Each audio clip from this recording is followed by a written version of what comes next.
my advice would be something more like, be careful with your time and what you spend it on. Like choose carefully the path forward, because there's always an alternative cost to everything you do in life. When you choose to do something, you discard all the other things you could have been doing. So find your path. Use the noise removal tools available to you, the best one being Bitcoin, obviously, and carve your own path. Violence has always been costly, but historically speaking, there have been a lot of situations in which violence was less costly than other options. With Bitcoin, when you cannot know how much another person owns and you cannot take it by force anymore because it resides in their heads, then the dynamics of violence completely shift, because now it's more profitable to trade and interact voluntarily with them than to try to do forceful things. So it's a literal embodiment of the non-aggression principle, which is just absolutely beautiful. And I think this notion of something that cannot be taken away is so much more powerful than it seems at first glance, because you really need to think about what that implies, and it's just mind-blowing. The proof of work chain is the solution to the synchronization problem, and to knowing what the globally shared view is without having to trust anyone. Satoshi Nakamoto. Welcome to today's episode of What is Your Bitcoin Story podcast, where we dive into the inspiring journeys and experiences of prominent figures in the Bitcoin community. Today, we have the pleasure of hosting Knut Svanholm, a multifaceted individual who made significant contributions to the world of Bitcoin through his writings and podcasting endeavors. As an acclaimed author, Knut has penned some of the most highly regarded Bitcoin books to date, including Sovereignty Through Mathematics, Independence Reimagined, Everything Divided by 21 Million, and Praxeology. His latest work, The Inverse of Clown World, is set to be released next month on Infinity Day. In addition to his literacy achievements, Knut has also co-hosts the Freedom Footprint Show, which has recently rebranded to the Bitcoin Infinity Show. This popular podcast offers thought-provoking discussions and insights into the world of Bitcoin, economics, and philosophy. With a background that includes tall ship sailing and offshore shipping, Knut has brought a unique perspective to the realm of Bitcoin, infusing his passion for freedom and individualism in his work. Today, we'll be exploring Knut's fascinating journey into the world of Bitcoin, his experiences as an educator and armchair philosopher, and the insights he's gained from his diverse background. So sit back, relax, and get ready for an enlightening conversation with the one and only Knut Svanholm. Knut, welcome to the show. Well, thank you so much for that beautiful intro. It's a pleasure.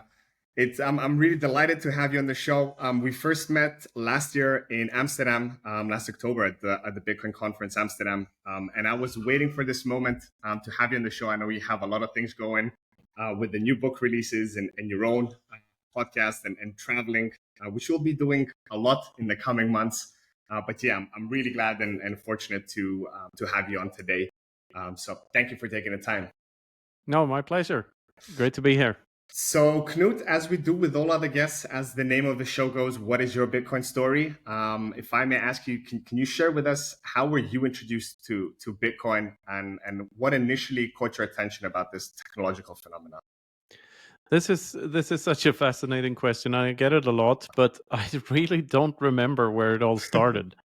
I remember, I like looking back. I was looking through some stuff for my old band the other month, and I found our old YouTube channel and realized that there was a Bitcoin donation address there attached to the videos. And this was like back in 2014, I think. The address never received any Bitcoin, but still, I must have been, starting my deep dive even back then. But I didn't become an what do you call it, active participant in the space until 2016, where I took an online course at the University of Nicosia. They have a MOOC, multiple online whatever course. And after that, I had just read Skin in the Game by Taleb and decided to throw myself out there and start writing about Bitcoin. See how writing was. I had just quit that band, by the way, and I needed another creative outlet, so to speak. So writing sort of filled the void where there was once music and songwriting, there was now article writing and subsequently book writing. So that's how that journey started. And I compiled a bunch of my articles. I started writing articles on Medium, and then pretty soon one of them took off, and it was an article about how to gain control of your own private keys. This was just before the Bitcoin Cash cross Saga. between a psyop, cross between a Christmas gift and a train crash happened in 2017. So I needed to figure it out for myself, and in doing so, I decided to write an article about how to do it, and that attracted a lot of views and a lot of reads. So I just kept on writing about Bitcoin, and at some point I decided to try publishing, and compiled the articles into a book, and then I had a book. And then that was the only book attached to my name on the internet, and I didn't really like that because the book was basically just, it didn't have a theme or anything. It's just a bunch of random articles. It wasn't properly proofread or edited or anything like that. So I decided to write a proper book. So New Year's Eve 2018, going into 2019, I started writing on sovereignty through mathematics, and I promised myself to write a page a day for the rest of the year. That was my New Year's resolution. And like with all New Year's resolutions, you break them at some point, and I broke mine after 106 days. And I had this more of a pamphlet than a book, but I was very proud of it because the text was more coherent. And I got some really good editing help from a guy that remains anonymous, but a great Bitcoiner.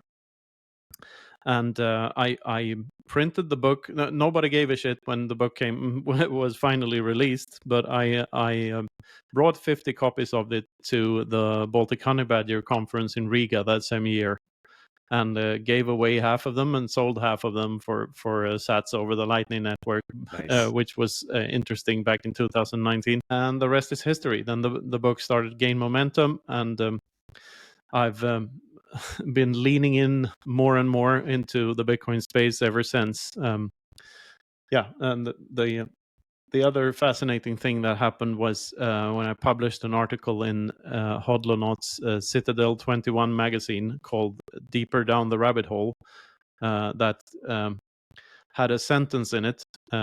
Imagine everything there is and everything that ever will be divided by 21 million. That article published first on August 21st, 2021, of all random dates.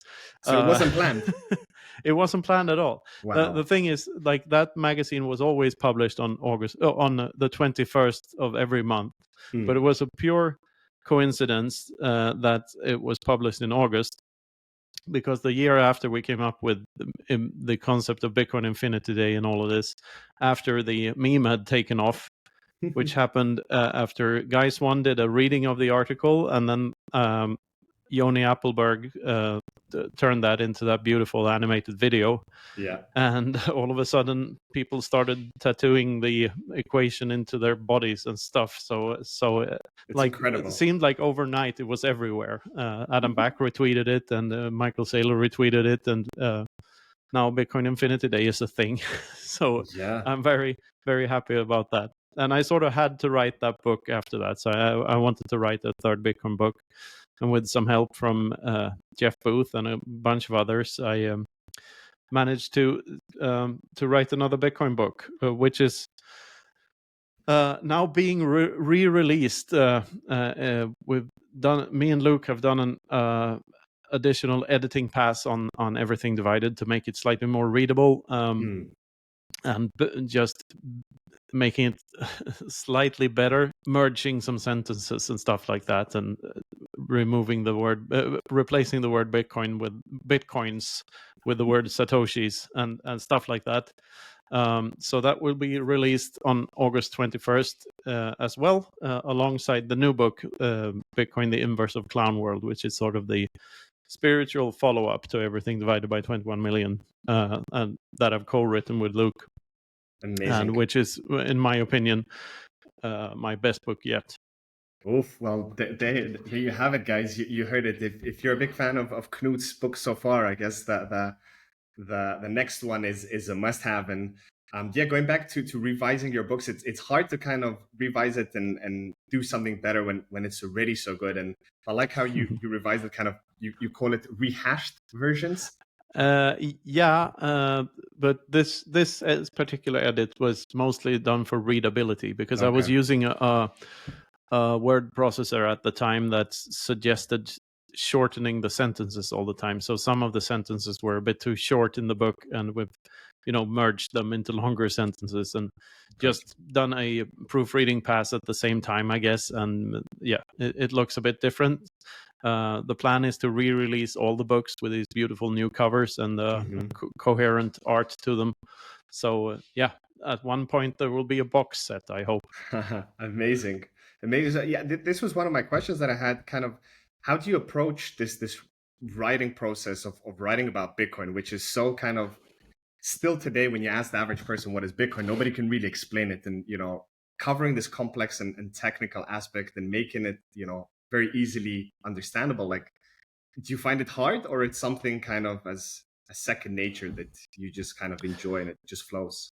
Yeah, well, just like Bitcoin itself is fragile and robust at the same time, the writing process is difficult and easy at the same time.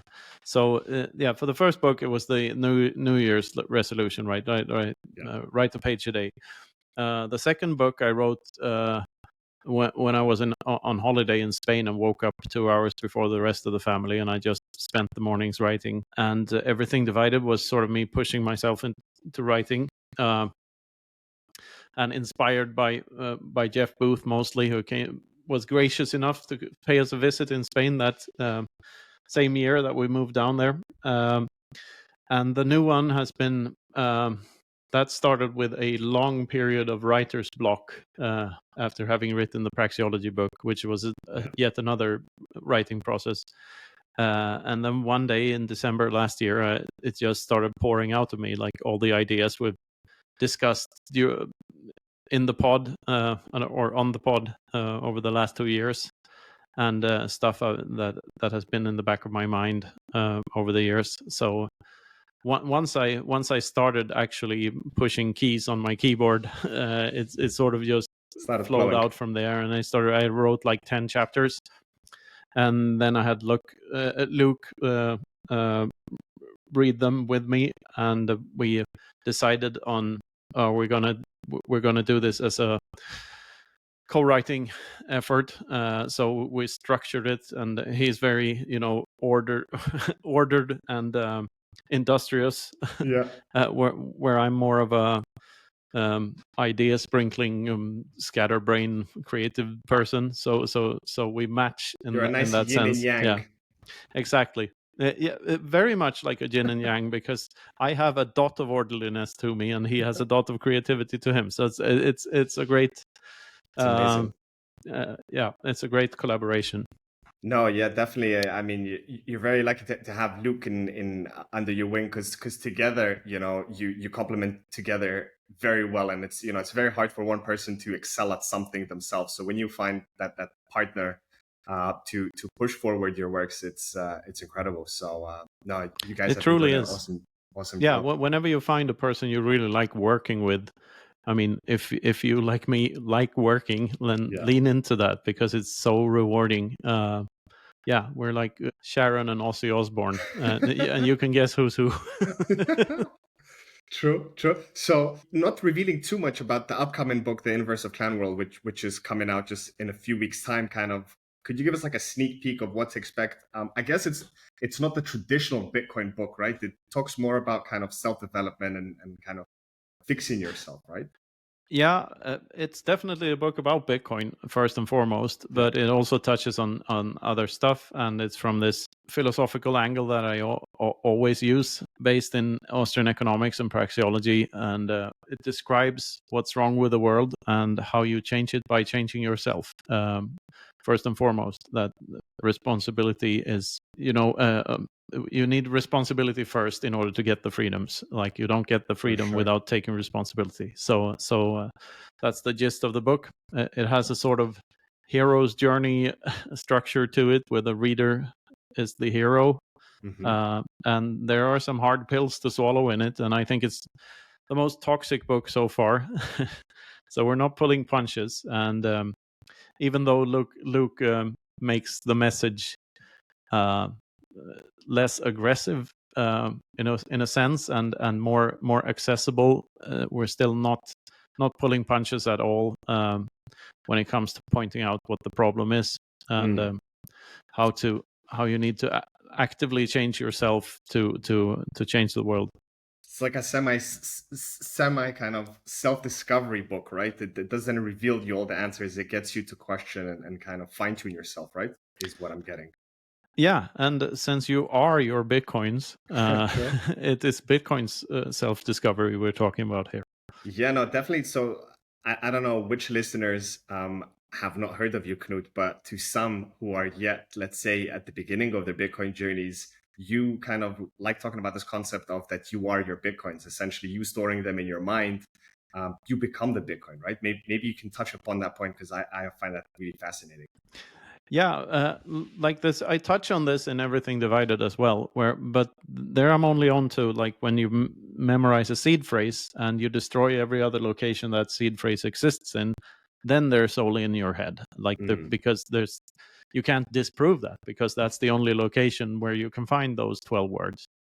But thinking deeper about that, I realized that that's true for everything in Bitcoin. Like, if you know the location of your hardware wallet and the passphrase to it, then those bitcoins are you too. They basically reside in your head, and it goes deeper, even further down the rabbit hole. Like, buying a node or an old laptop or something and running the software actively and participating that way, or mining, it's all just you using the tool of a computer, which is basically a tool for the mind, a computational tool. It's a fancy abacus, mm, and you're using that to verify that everyone else is following the rules that you agree to.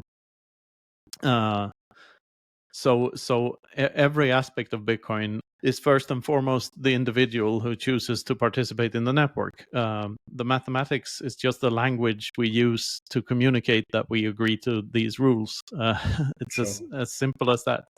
So it's like, I mean, the language English also lives in your brain, right? And we can make a dictionary of what each word means, but that dictionary will be written in English, and the letters will form words. And, like, when you deep dive into that, you realize that language lives within our minds too, and it's the same for for many similar things. Like, I like some of the metaphors for Bitcoin better than others. I like language. I like chess. The rules of Yeah, chess is very similar to the rules of chess, and these things are the same. They exist because we agree that they exist. And in Bitcoin's case, the reason that we agree on this specific set of rules is because it's costlier to try to break them than to just follow the rules, which is what makes it different from everything else, and which is what allows for absolute finite number that we can organize society around, and sure. absolute truth, and all of these beautiful things that emerge from this simple set of rules. Well, yeah, just to add to that, Knut, I mean, when we talk about the concept of everything's in our mind, essentially, truly everything, even like this computer that we're talking through right now, the screen, it's not actually physical. We perceive it in our mind that it is physical, right? We picture it through our sensors, through our eyes. But essentially, everything does go through our mind, and right? Yeah. My computer identifies as non-binary by presenting sounds and pictures and stuff to me. But in reality, there's no such thing. It's all binary if you go deep enough. True. So that's how I view a computer. Yeah, and talking about language and communications, I mean, going back to ancient civilizations, well, I don't know if it's true, but I like to think it's true. When there was even a period in human history when there was no written language, everything was communicated telepathically, right? Once again, going through communicating through your mind goes dates back to the beginning of mankind. Well, yeah, telepathically is a dangerous word because you might be entering Deepak Chopra territory there and becoming too whooshy whooshy with it. I mean, there is such a thing as mirror neurons, but language. I mean, you see language in other species as well. It's basically just brains communicating, and through Through visuals sounds.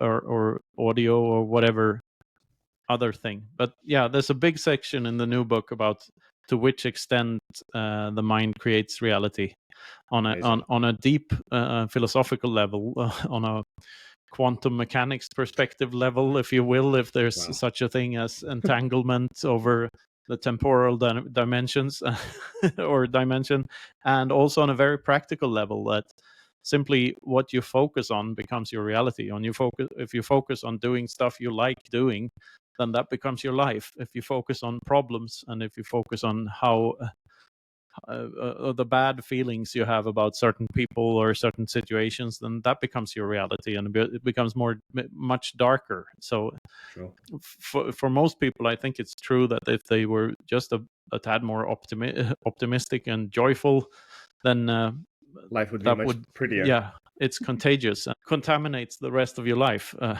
And is. yeah. I think also like you were releasing this book in the perfect time where we find ourselves in this kind of high noise world situation where there's so much chaos and drama and uncertainty happening around, and then people are questioning, they're unhappy with their jobs and they carry on doing it instead of stopping for a second, looking in the mirror, as that song by Michael Jackson goes, man in the mirror, right? uh, Yeah, the book starts with a man in the mirror oh, quote. amazing. Yeah, like it's cliched, but it's true. Like if you want to make the world a better place, take a look at yourself and make Correct. that change. And you know, Michael Jackson did that. He thought the world was better if he was a white woman rather than a black teenager, and that he started to hang out with kids a lot more. Uh, and I mean that this is to say that what tools you use and what you find to be better or worse, this is also all subjective, right? Sure. And whatever makes you happy, bro. That's, That's uh, true. yeah. That's true. No, I totally agree. I mean, you can see it, and sometimes people they don't even realize how the factors, their environment, the people they surround themselves with, affects them beyond their understanding, and they're kind of just in this loophole like a hamster. Kind of life is so bad, everything's bad, but you never really stop and get off the hamster wheel. You're just constantly in this, and I don't No. know, is it this programming from social media, from TVs or whatnot, but it's dangerous where we are in humanity now. Uh, yeah. Then again, like the internet has freed us up and freed our minds to a large extent. I think the glaringly obvious blind spot for the boomer generation is that they got all their information through the same programming can that they Yeah, stare into for hours on end every night, and they form their view of reality to a large extent around what that can is telling them is reality, and it doesn't map onto reality. Like what you see on the news is not the most interesting thing happening out there at the moment. There for are other sure. things that aren't talked about as much that are way more interesting than whatever they happen to be talking about on the news. I agree. It's kind of the internet was this Pandora's box where the curious mind can really flourish and take it whichever way they want. And as you said, Knut, you kind of don't have this one tunnel of information, maybe a No, newspaper or late night news. yeah, and of course it made I mean, there's always been a development speed difference among brains, and like the better your brain, for lack of better words here again, but the better your brain, the more of a head start you got on everyone else because you figured stuff out earlier. and the internet has amplified that, which has made like all the the wealth gaps of the world, like they're fueled by inflation, of course, but they're also fueled by the accelerators to a successful career being so much more powerful now, so that if you're talented and if you know what you're doing and you're on the internet, you rise to higher status way faster than than back in the 50s, let's say.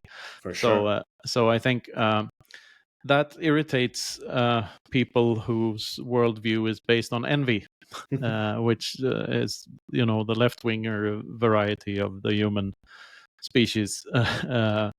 So people who let envy dictate their lives, they don't like this. They want interventions in it. Then again, if you admit to yourself that life is not a zero-sum game, or society is not a zero-sum game, we can all rise with the tide if we just focus on consensual interactions rather than forceful ones. Then you see that the differences in wages and wealth and stuff are not the real issues. Everyone is still, if you compare yourself to your grandparents and your life comfort levels in comparison to what your grandparents have, like it's not even a it's hard to imagine how their lives were. Like it's hard to imagine life pre-internet even. Like we're not now gotten so used to having access to absolutely everything, like all the world's books, movies, and music through our phones, that we never reflect on that we have it better off than John F. Kennedy ever had it, you know, in terms of just access to stuff. So I think that's very dangerous, because when people start comparing themselves to others instead of comparing themselves to their past selves, that's when you get the envy, and that's when you get the interventionism and the so-called politics more making theft moral in some people's eyes. Yeah, no, it's interesting, and I mean, just in a matter of what, just over 2 decades, in 25 years, we like hockey sticked into this like crazy development, and the speed is just the way things, technology is evolving. People can simply not grasp and catch up with the times, and I totally agree with you, Knut. Well, I'm a millennial, so essentially I was born in kind of the digital realm. I don't remember the pre. I remember dial-up internet, having to wait a few minutes to get connected to the World Wide Web.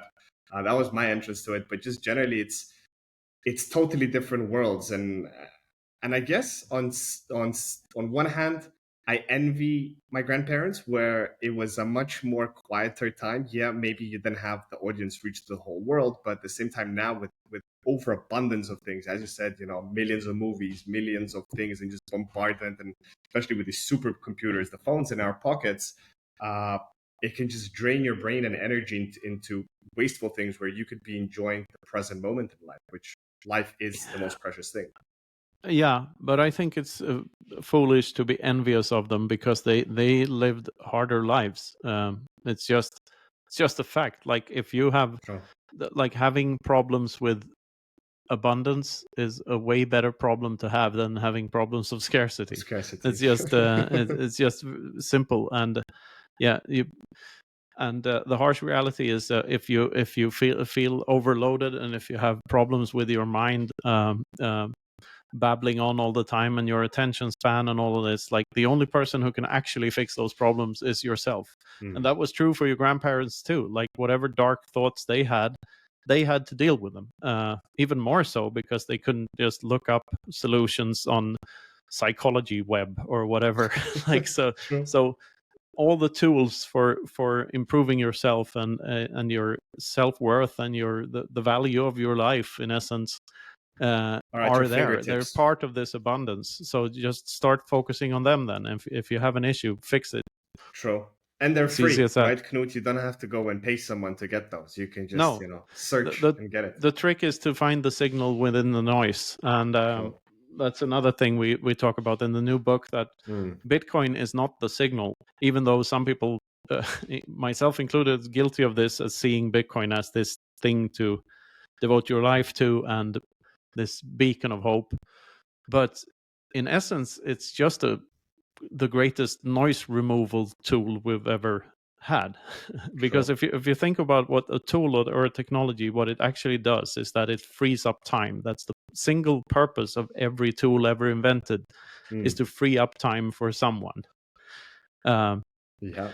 And so time that you yourself decide over. And Bitcoin is a great tool for that, since you can trade it for absolutely everything, every other tool there is. So you can use it. It frees up more time than anything else, because of number go up, because its purchasing power increases over the decades, which in turn makes you a freer person. So I think it's clearer to it makes it easier for you to find the meaning of your life, because there's no single answer to what the meaning of life is. It's different for different people. For sure. So Bitcoin is the great noise remover. That's it. I like how you put it. I never thought about it that way. I totally relate with you when everybody talks about Bitcoin being the signal within the noise. But actually, the way you put it, kind of this vacuum of eradicating all the noise is a much better fit for it. Yeah, and if that turns you into a Buddhist monk or a devout Christian or a or into Ricky Gervais, I mean, it doesn't matter. You have to find your path and find your passions and what issues you like to address, and hopefully, like, you can leave the world a little better than you came into it, which I think should be something that everyone should strive for. If there's any 100%. universal answer to the meaning of life, it's like it's like when you stay at a friend's apartment, like, make sure you clean it so that it looks a little better than you Better than it found it was. when you leave. Like, make the world a better place. And how do you do that? Well, by finding yourself. Yeah. Yeah. No, I totally agree with you. I think that's a very nice concept that most people, I don't know, is a selfish perspective, but it's always kind of, at least for me before Bitcoin, it was always more focusing on myself than the others. But then as you jump deeper, you realize it's not just you. We're all in this together. So you want to be helping out other people. I think if we double click on that and go a little deeper, like, even the most narcissistic person just grabbing the fast fiat and the quick buck to buy new Porsches or Porsches or Ferraris or Lambos or whatever, or Gucci bags. They all do so to signal something, to attract a better partner or climb the social hierarchies or something like that. So even that egotistical behavior, at the end of the day, it's because you crave love and belonging. And Bitcoin sort of illuminates another path. As I said, the noise remover. So if you have a type of money that goes up in value over time rather than losing value over time, you can afford to adopt a lower time preference. The discussion about time preference is everywhere in Bitcoin. Correct. And basically the concept I have of time preference is, like, if you're robbed of everything you own, so you're naked in the wilderness, you cannot afford to have a low time preference, because you need to find food and shelter. So you need to use any means necessary to feed yourself and survive, and find somewhere to sleep. Which means you have a high time preference. So to me, there's a correlation between high time preference and fear, because it's a very fearful state. You fear for your life. Holy shit, I'm naked in the bushes here, and I need somewhere to sleep before the nightfall, and winter is coming, and all of this. So what's the opposite of fear, or what's the lack of fear? It's love, right? Love, correct. Yeah. So adopting a lower time preference actually allows you to love thy neighbor, which is sort of what today's society is lacking. All these polarization going on. It's a lack of love thy neighbor, to use biblical terms here. That's what Bitcoin allows for in the long run, because it allows for a lower time preference. And also, when you have something that goes up in value over time, you become more picky with what you buy for your satoshis, which means you come closer to a realization that is a saying that my grandfather came up with, and it's this, that which you can do without you own. So if you can quell your urge for a Lambo or a golden Lambo or whatever, but if you can quell your urge to become Andrew Tate, then you are already everything Andrew Tate is, because you can have all the masculinity and what's self-esteem that he and arrogance. that he well, you maybe not the arrogance, but you can have all of these benefits that he portrays this character that has these things, but it's not necessarily true. But you can actually have those things by ridding yourself of all these material cravings. So it's a path away from consumerism and into some more deeper meaning in life, and I think that's and it's not at all compatible with GDP and other bullshit like that. So I think it's we're heading into a very different future, and it's very, very bright as long as Bitcoiners stay vigilant and protect these rules at all costs, and stop them from transmuting into something they weren't intended to be, like storing arbitrary data on the blockchain, for instance. That is, in my view, an attack vector, and it needs to be addressed somehow. So we need to stay vigilant. We need to be the people we were back in the block size wars, when integrity won over greedy, money-grabbing corporations. True. So I guess with what you just said, Knut, I mean, from what I'm sensing is, in your eyes, you kind of see these two parallel worlds going part ways, right? The Like current the meme, world, yeah. like the meme. There's a meme with a bright and shiny With the future, bright, and correct. the Dracula's castle on the other side. True. So do you see that happening? Because like waiting, I've had some guests on the podcast are discussing, with hyper Bitcoinization, when is it going to happen and change everything. I don't believe in our lifetime we're going to see this. Everything just changes into Bitcoin. I truly believe there's going to be two parallel systems where there'll be like a prosperous route, a and hyper a more, Bitcoinization, to me, I don't know what you call it, a grim route with the current system if you stay in it. No, that's the thing. When you first start to study what a free market is and what consensualism is, and how positive these forces are, and you see how violated they have been by statist narratives and people who think it's ethical to take other people's stuff, and how much damage that does, it's easy to become a cynic. But I think a proper understanding of market economics means that your cynicism slowly but surely goes away, because the free market forces are so strong that they will win in the long run. And all of these surveillance state, CBDC, totalitarianism, ever stomping boot, Orwellian nightmare scenarios, I, I think they're more fragile than the decentralized hive mind of the free market at the end of the day.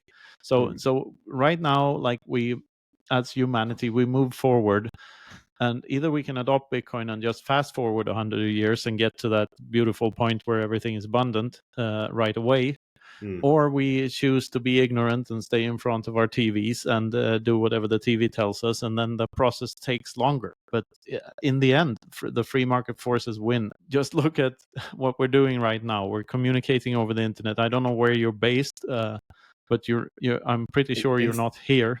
No, I'm actually based in a country that's not very favored, in St. Petersburg. I left Europe earlier this year, where I was based for a decade.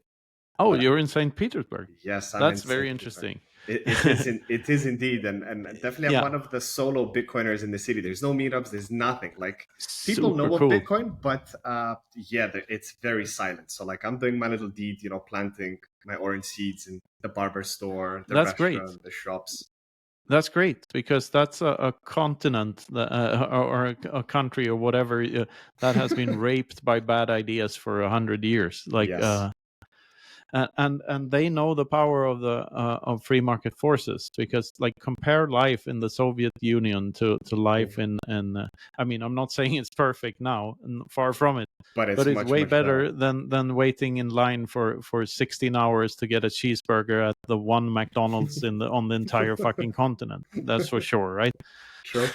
So because I love a book by Michael Malice called the White Pill, Hmm. um, I've heard of about it, the but I haven't read it yet. it's a great story about history, so to speak, about the rise and fall of the Soviet Union, Hmm. and how it crumbled under its own weight. And people think like the Austrian thinkers had this figured out like 70 years ago. The problem with socialism is not an incentive problem, because if you have a gun to your head, you're very much incentivized to do whatever the guy holding the gun is telling you to do. So it's not an True. incentive problem, it's a price signal problem.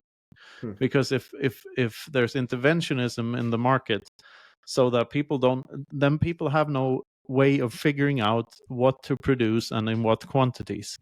And Yeah. that's the basic reason the Soviet Union fell, and the why socialism doesn't work, because there's no way of knowing people's wants and needs, Yeah. because they have no way of expressing uh, what they truly want Want. and what they truly need, because it's all skewed by taxes and subsidies, and more than anything else, inflation. Yeah. So everyone's playing the wrong games, and they're not being true to themselves because they simply can't afford to be themselves, True. which is a tragedy. Yeah. True.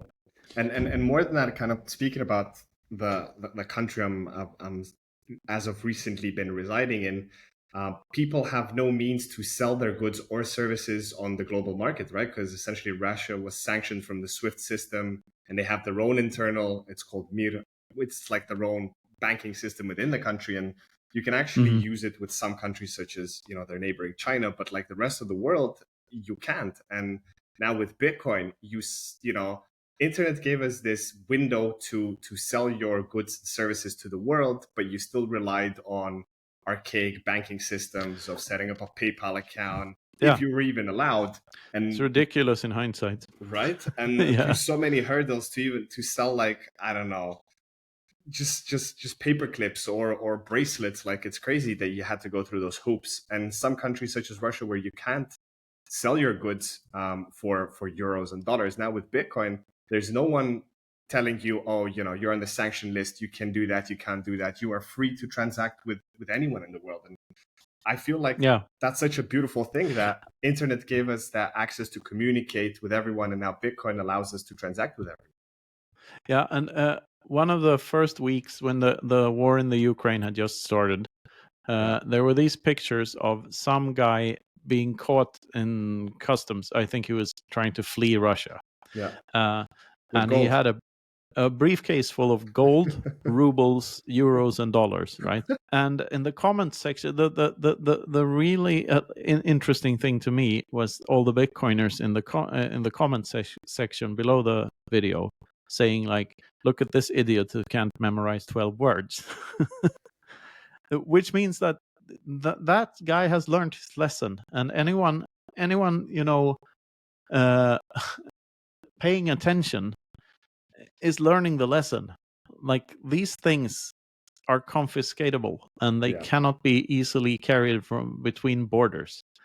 12 words can. You can have my fucking toothpaste. I will find a way to brush my teeth. True. uh, True. uh, but you try to extract my 12 words. How would you do that? How would you even know I have them? And if I gave you 12 words, how do you know they are the right 12 words? Like, And in uh, hindsight, I mean, even on the border, they find 12 words. There is 99.999% chance they will not know what those 12 words are. At the moment, at Yeah, least. but if they're in your head, which is Then there's no not a chance. recommended practice, but still, just saying that this changes the dynamics of everything. Yeah. In the long run, it changes absolutely everything, because the power dynamics have completely shifted now. Up until Bitcoin, one of the more profitable ways to interact with another person was to shoot them and take their stuff. Yeah. That means, well, you cannot enjoy the fruits of the labor that would have been in the future from those people. For that, you had to either start trading with them or enslave them. Um, so violence has always been costly. But historically speaking, there have been a lot of situations in which violence was less costly than other options. With Bitcoin, when you cannot know how much another person owns and you cannot take it by force anymore because it resides in their heads, it's a different ballgame. The dynamics of violence completely shift, because now it's more profitable to trade and interact voluntarily with them than to try to do forceful things. So it's a literal embodiment of the non-aggression principle, which is just absolutely beautiful. And Yeah. I think this notion of something that cannot be taken away is so much more powerful than it seems at first glance, because you really need to think about what that implies. It's just mind-blowing, simply mind-blowing. It is, and I mean, we've never had that in the history of humanity, of something Never, that's never. unconfiscatable. Real estate, people think, that's a safe bet, but if your government changes and you have a dictator that comes in and swoops your land away, you're left with nothing. Or gold, like we had the gold prohibition, and essentially everything was confiscatable at some point in history. Yeah, and information has always been indirectly valuable. So you can know that a game of a boxing match is rigged to so that Bruce Willis will fall in the third round or whatever. Yeah. So that information is indirectly valuable, because you can exchange that information for the winnings of the bet later on. So information has always had indirect value, but with Bitcoin, the information about the asset is the asset. There's no distinction anymore. Knowing is owning. Like we have something now that is tangible and intangible at the same time. And it's just it simply still blows my mind to this day, and I'm still in the camp of either Bitcoin is absolutely the most awesome invention, or rather discovery, of all time, and it would change everything more than anything else has ever changed anything before, or it simply doesn't work for some reason that I can't see. Or simply we're all delusional in the Bitcoin camp. Yeah, it's still that binary bet to me. Like it's either if this thing works, it's the greatest thing ever. Like period. Well, it's and got there a probably great track can't record be of any 15 better years, Knut, right? Yeah. So far, so good, right? It hasn't failed once, and we never had to roll back the chain like some other alternative. No, but right now, if this if it's true that mining actually is centralized, and we're all relying on Bitmain not wanting to commit suicide by ruining Bitcoin, then it is flawed and it might die at some point. So that's what I mean when I say that it's robust and fragile at the same time. Sure, everyone has an incentive to keep it working, but we cannot be. It's still this binary bet thing, which is why it's so crucial that we as Bitcoiners stay vigilant and do Bitcoin correctly, and that we avoid the lazy path, and that we do our fucking homework and and start acting as real Bitcoiners, whatever that means. I mean, everyone's path is different, and Bitcoin is different things to different people. So I think in my case, I could spend 100,000 hours figuring out multi-sig setups and Linux distributions and how Tor works and under the hood and whatever. Or I could just do what I'm doing now. Like I could focus more on talking to people and encourage them to do these things. So what is time better spent? There's always an alternative cost, right? And nothing exists in a vacuum. And this is why I don't like the term circular economy, because I think it's all connected. And we as humans are all connected. We just need like proper language to express things, and We need the there's proper one proper. adapters to connect. Yeah, exactly, and the proper language or the proper adapter for value expressions is Bitcoin. It's as Yeah. simple as that. I like to see it also like an analogy I like to say with connecting with other humans is kind of relating it to radio frequencies, right? If I'm on FM 92.0 and you're on 21.0 FM, we can't really, there's no clarity. But if we both tune into the same, radio station, there is just like pure. That's how I feel going, and I'm sure you share the same thing. Going to Bitcoin conferences, it's Yeah, such a like timeless time because whoever you turn to and speak to, you feel like you've known them your whole life, right? It's such an easy and fluid conversations that you don't get anywhere else. yeah. I mean, at least you know that they're above a certain amount of thresholds, Yeah, and that you can skip uh, all the pointless sound waves about the weather or politics or whatnot, and you can start having deep conversations right away, like we're yeah. doing now. I don't need to ask you what you think of Biden's dementia, or like or True, true, or the weather in St. Petersburg. I'm not interested, and neither are you. And like we can skip all that, all the true, formalities. So, true. um, so that's one thing. Then again, these conferences, they all have different signal to noise ratios. So Mm, some conferences have more integrity than others. yeah. And I think as Europeans, we should be very proud of our conferences here, because I think that they have a high signal to noise ratio in comparison to a lot of conferences in the rest of the world. And North I mean, America, especially the Miami region is yeah, but also Asia. yeah. Like there's a lot of Asian conferences that True. are not very high in signal either. There Um, was a recent one in Hong Kong, I believe, by Bitcoin Magazine, where I heard a lot of negative stuff about. There was a lot yeah, of altcoin shilling and minimal Bitcoin talking. It was like a Bitcoin conference where it was I, all about I, I alts. I think there's going to be, if Bitcoin Magazine doesn't change anytime soon, and they keep doing this, Slippery slope. like fueling these manufactured debates and manufactured narratives, and make money off of scamming people indirectly by owning shares in shitcoin companies and Mm, shitcoins on Bitcoin companies. If they don't change, the narrative. they are going to see, we're going to see a fork of the Bitcoiners, you know. True. uh, and yeah, the I mean, my whole career in this is based entirely on integrity and me being myself and being Mm, honest about this stuff, and not grabbing the quick bag of cash that I've been offered so many times. Like, if you shill this shitcoin, we'll give you a bag of cash. mhm. Um, but sticking to my guns, and I think, like, in the long run, reputational capital is like there is no second best, but the It's second best invaluable. currency, the second best currency is actually your reputation, Yeah. reputational capital. That's truthfulness, and yeah, honesty is the currency of the future, because Bitcoin is honesty, and the other type of honesty, like actual literal honesty, is going to be very valuable in the long run, because like I see these um, quote unquote Bitcoiners that do dodgy things. Like, the real ones know how to see, know which ones are Are doing true to funny themselves business. or not. Like, it's a way of separating the seeds from the weeds, so to speak.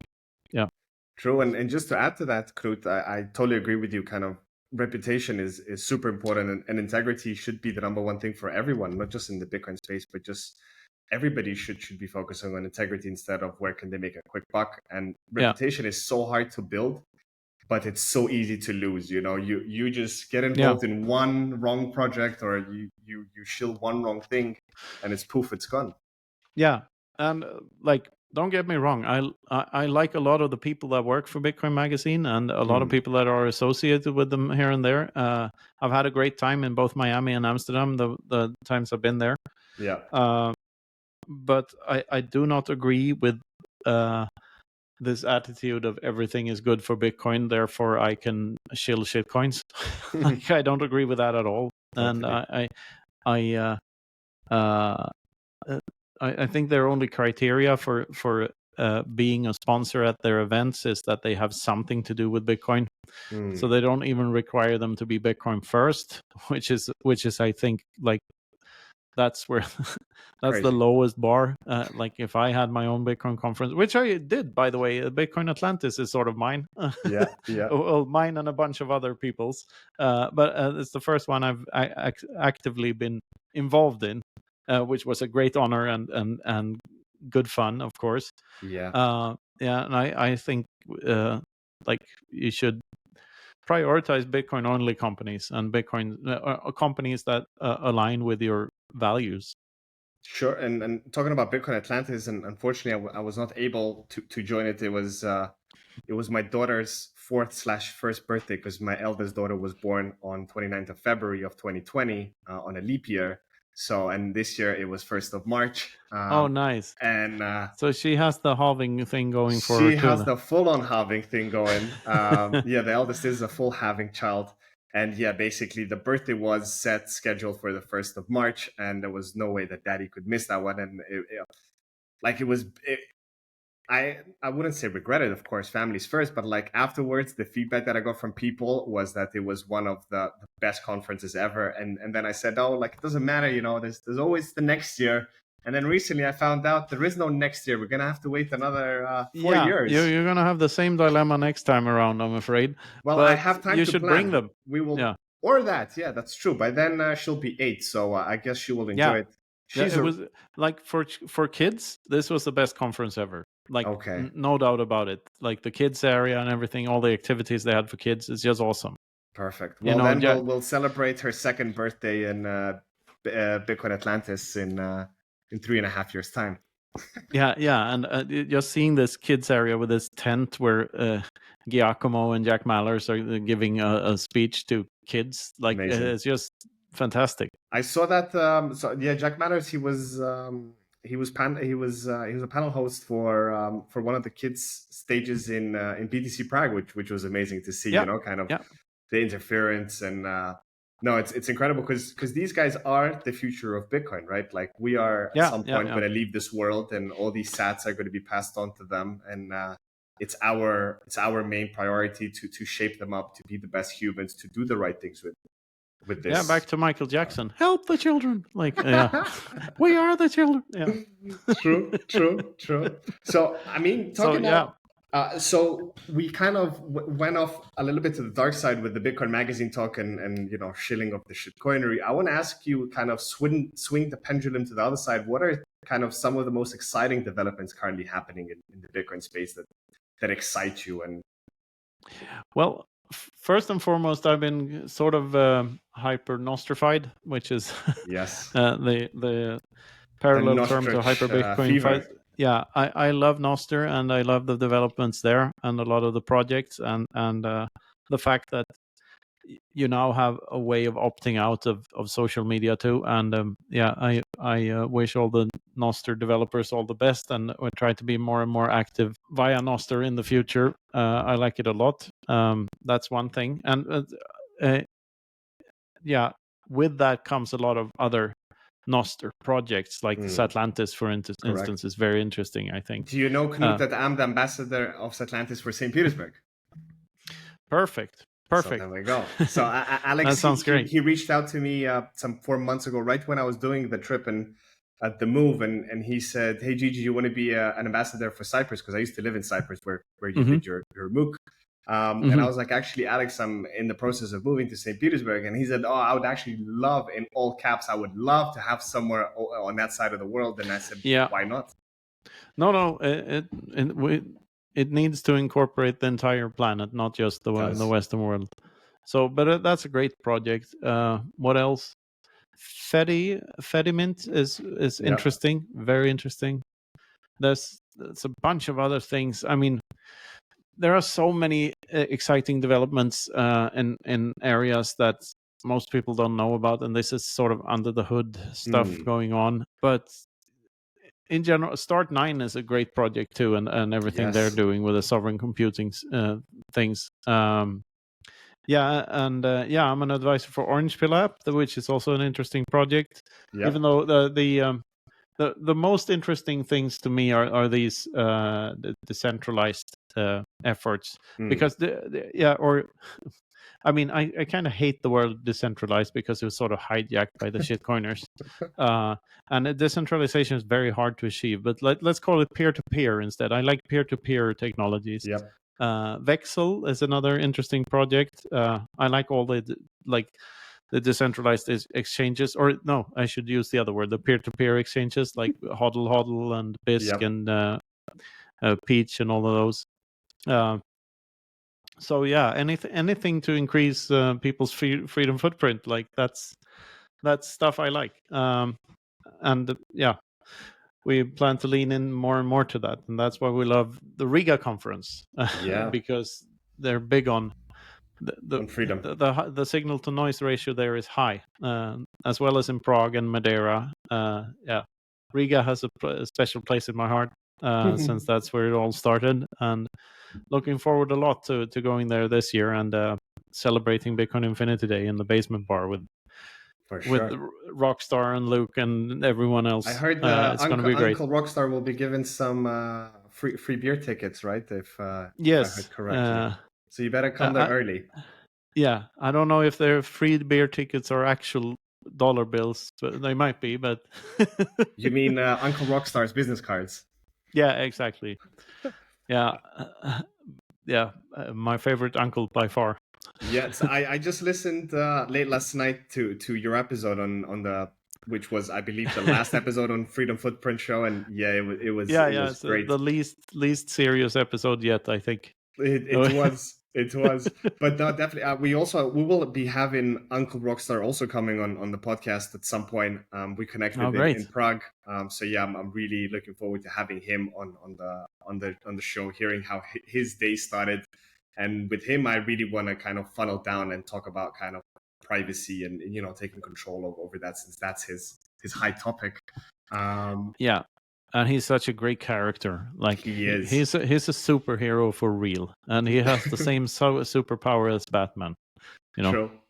And the big heart that he has. Sometimes when you see people online, it's hard to imagine how you perceive them in real life, but in real life they're even better than they are online. And yeah, it was such a pleasure. Spending time with him. He's a force, a force for good in the world.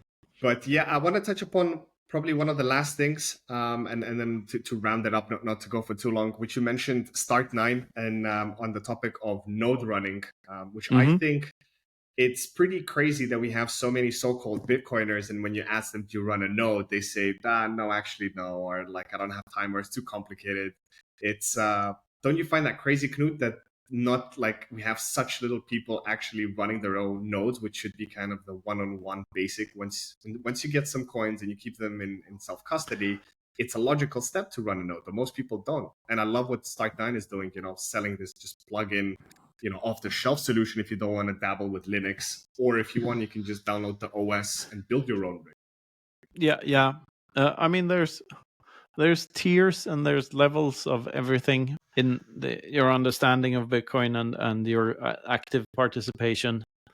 But people should, even if you don't run a node, you should be aware that running a node is what makes the ability to run a node for a cheap price is what makes Bitcoin Bitcoin. The miners need to be employed by the node runners and not the other way around. That's just if that isn't the case, then Bitcoin doesn't work anymore. So that's the lesson. That's the message I want to send to people. So if you care about Bitcoin in the long run, if you care about generational wealth and all of these nice little words that are attached to it, then eventually you're going to want to run a node. So yeah. Amazing. You kind of concluded, because I finished the podcast with what's one piece of advice you would give to people, but actually with that question, it prompted, and you gave it, really the importance of running your own node. And to all the listeners, I'd really push you to do it. It's much easier than you think. It's an easy setup. Yes and no. If your node is actually going to have any political power in Bitcoin, that's harder. True. So because all you can do with it, like at the basic level, is verify that the bitcoins that are being sent to you are actual bitcoins. So how do you vote? How do you vote with the Bitcoin note? How do you do that setup? Well, you run software, and you choose what software you like. And if this is the thing with a decentralized system, like we the users decide what we think Bitcoin is, and some people disagree, and they can fork off and do something else. Yeah, like we saw in the past in 17. Yeah, and then yes, and in hindsight, the right people forked off, and the right people stayed. But it doesn't necessarily have to be that way in the future. We might end up in a scenario where there's a real Bitcoin that doesn't get as much traction as the fake Bitcoin. And then you have to make the moral choice: do I stay with this thing that is more valuable more valuable right now, but may lose its value over time, or do I switch over immediately and go with the other thing? And it's an ethical choice, and it's only you can make it. And all of these things require quite a deep understanding of of the subject. So I would say, like, my advice is not just run a node exclamation mark. My advice would be something more like, be careful with your time and what you spend it on. Like, choose carefully the path forward, because there's always an alternative cost to everything you do in life. When you choose to do something, you discard all the other things you could have been doing. Yeah. So find your path. Use the noise removal tools available to you. The best one being Bitcoin, obviously, and carve your own path. So yeah, and if there's one life advice I have, that's like, I replied to Jordan Peterson once when he had written 12 rules for life, and then 12 additional rules for life, and then he had a Twitter thread with 48 other fucking rules. And I just replied, one rule for life. One, enjoy, exclamation mark. And like that's my life advice. Or there was no comment from Jordan? I don't think so. Amazing. Well, Knut, it was such a pleasure having you on. I would love to have you back in the future, because all of our Bitcoin journeys are ever evolving, and things are changing so fast. So I'm sure we'll have a lot of interesting things to discuss. When will you be releasing this? This will be releasing very soon, which will be next week, since your book is coming around the corner. So it'll be, I believe... Then I'd like to send the listeners to some new addresses here. First of all, bitcoininfinityshow.com. It's the new webpage for the show. And you will have links to everything else from there, I guess. So the other one is bitcoininfinitystore.com, which is not up yet. But we'll be selling all the stuff. Next week. It might be by next week, yes. And we're accepting Bitcoin for everything, also accepting fiat. With a markup, I hope, right, Knut? There's no markup? We'll see about that. Okay. Food for thought. I mean, yeah. Who would want to part with their Satoshis anyway? Sure. Anyway, we're doing this big rebranding thing and this relaunch of all the books. But first and foremost, it's Infinity Day coming up in Riga. Yeah. Code freedom for 10% off. We'll be there all week celebrating Infinity Day, celebrating Nostr, celebrating all the rest. And we'll be Luke and me will be there signing books. Hopefully Giacomo too at some point. He wrote the foreword. So very proud of that too. Indeed. Yeah, Giacomo is amazing. So once again, Knut, wishing you all the best of luck with all the rebranding, the launch of the new book in the coming weeks.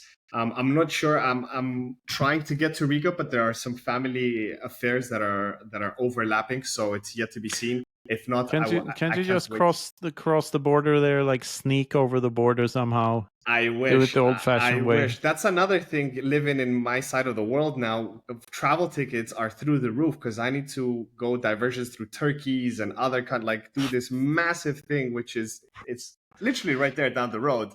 But you need to do these crazy trips. So there's a lot of factors in that. No, this is the what politics and war inevitably lead to. normal people are being punished for stuff they didn't do. Correct. Like, normal people need to drink out of paper straws while the big boys do these laws. yes, so we need to take the power back. We are one block at a time. Yes. Perfect, Knut. Boycotting Rage Against the Machine. True. All right. Well, there you have it. Guys, thanks a lot for tuning in to today's podcast. We'll have all the links in the show notes down below. Knut, have a wonderful rest of the day. We look forward to having you back in the future.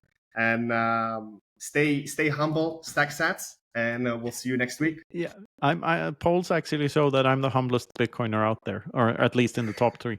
So yeah, there we go. Thanks for having me. Very See you. welcome. Very welcome. Yeah.